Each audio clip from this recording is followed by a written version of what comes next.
The most painful surgery a horse can go through. A holistic horsemanship story with Missy, Wryn.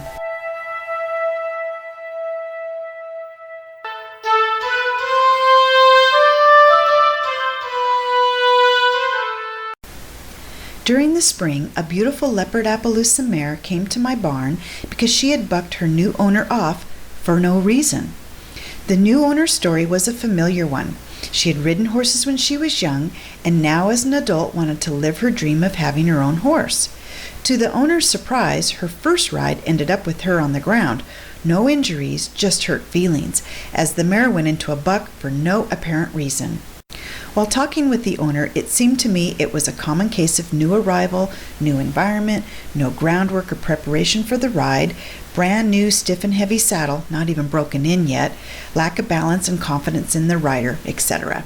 Basic common stuff that new horse owners get themselves into unwarily and sensitive horses respond to unwittingly. As I worked with the mare, I found common issues like lack of trust and confidence in people, stubborn and resistant behavior, along with a great need for desensitizing. In a couple of weeks, I had the mare respecting and responding with trust and confidence while making progress in rational behavior responses that otherwise had her spooked. Soon I was riding with what seemed to be a normal, confident horse with slight flinches at the scary things, but without serious incident. About a week after I started riding her, I saddled her up one day for our lesson, untied her from the blocker tie ring, I highly recommend them, and asked her to back up slightly when suddenly she began to have what seemed to be a seizure. Her body humped up like she was going to buck, but she kept stepping backwards, head down, while her body was convulsing. I grabbed the lead rope and yelled, "Hey, hey!" while giving it a couple yanks. She snapped out of it and looked at me with astonishment on her face. What was that all about, I thought, and I imagined she was thinking the same. Maybe the cinch was too tight, but that wasn't it. I always cinch over 2 or 3 times while warming up, and it was only on the first hole of the latigo. What I witnessed was the weirdest thing I'd ever seen. Well, she seemed to be over it while I warmed her up working my 5 fundamentals. After her warm-up, I mounted and flexed her to the left and rubbed her head as I always do, then flexed her to the right and reached down to lever up when, boom, she went into a light buck where I slid down her neck and practically landed on my feet. I'm sitting on my rear, scratching my head, thinking, what is going on? Obviously, something is terribly wrong, and this has to be connected to the seizure-like behavior she had displayed at the time of saddling. I did not continue riding her since I knew the mare must be in some kind of pain. As a side note, I believe that it is a myth to think you should get back on your horse if you were bucked off. Horses buck for a reason, so listen to your horse and do not risk your life to prove you are the boss. Not getting back on is not going to ruin your horse. I called the mare's owner, who came out the very next day. I proceeded to saddle the mare, and she immediately went into a seizure, backing up, all humped up, nearly falling down. The owner and I looked at each other dumbfounded. What is going on? It was a weekend and the mare's vet was not in, so her owner contacted a T-Touch certified practitioner who was local and available. I tried to simulate the seizure behavior for the T-Touch gal, but the mare had no reaction. We tried different saddles, but nothing. An hour into the session, it dawned on me to try and back her up to see if she'd seize. Sure enough, the poor thing humped up and started to fall down as her knees began to buckle. It was heartbreaking to witness, and we were all stunned. After the seizure subsided, it was only a few seconds, the T-Touch gal had an aha moment and asked, "Does she have problems with her season?" "Oh, yes," I explained. "She squeals and is aggressive to all the other horses, and she seems to be in season constantly." The T-Touch gal recommended a pelvic exam when the vet comes out and showed us some techniques to help relax the mare in the meantime. Monday, the vet came out along with the owner, and as we described the situation, the vet expressed that he had never heard of such a thing.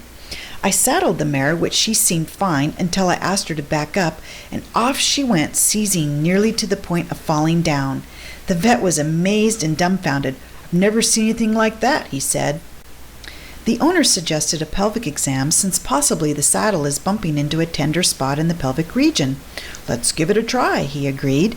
During the exam, the doc explains, "The left ovary is normal and feels okay." As he reaches to feel the right ovary, he exclaimed, "Holy sh!" Whoa, it's not often I hear a vet talk like that, which gripped me with fear and profound concern as the owner and I looked at each other wide-eyed. The vet described what he felt, saying that the mare's right ovary was grossly enormous and misshapen. An ultrasound confirmed that she had an ovary the size of an oblong grapefruit that was probably tumorous. This poor mare was in excruciating pain and trying her hardest to tell us with her little light bucks that nearly landed me on my feet and rolled her owner off with no injury. And as the ovary grew along with her pain, she couldn't help but go into painful seizures as pressure from the saddle tapped on her enlarged ovary beneath her pelvis. It all made sense now. When I flexed her to the right, she bucked. When the saddle tapped on her pelvis area, she went into seizures. My heart ached for her. The following day, the Appy mare underwent a lay-down surgery with an 18-inch incision on her belly after several ultrasounds determined the ovary was too big to remove from her flank. The surgery was successful, but not without a moment of panic when the mare's blood pressure dropped while under anesthesia. The ovary was diagnosed as a granulosis tumor, which was benign. The vet told us that this is the most painful surgery a horse can go through since there are so many blood vessels and nerves surrounding the ovaries. She had to be in terrible pain for a very long time, long before her new owner purchased her. The mare came back to my barn for post-operative care and rehab, which I used Nature's Balance Care bearskin barrier on her incision every day to keep the flies off and to promote healing. The vet was amazed at the quick healing of the incision area. By the end of 3 months, I began working with her and soon was riding without any further seizures or bucks. She was so sound that I rode her bareback in a walk, trot, and canter. Wow, what a smooth girl she was. Once again, I can't say this enough. A horse does not buck for no reason. Please listen to your horse. If there is dangerous behavior or sudden behavior changes, consider the source of the behavior before you start training the behavior. Remember, problems are not always training issues.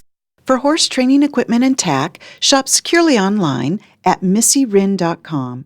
If you have a question for Missy, email info@missywryn.com or call toll-free 888-406-7689.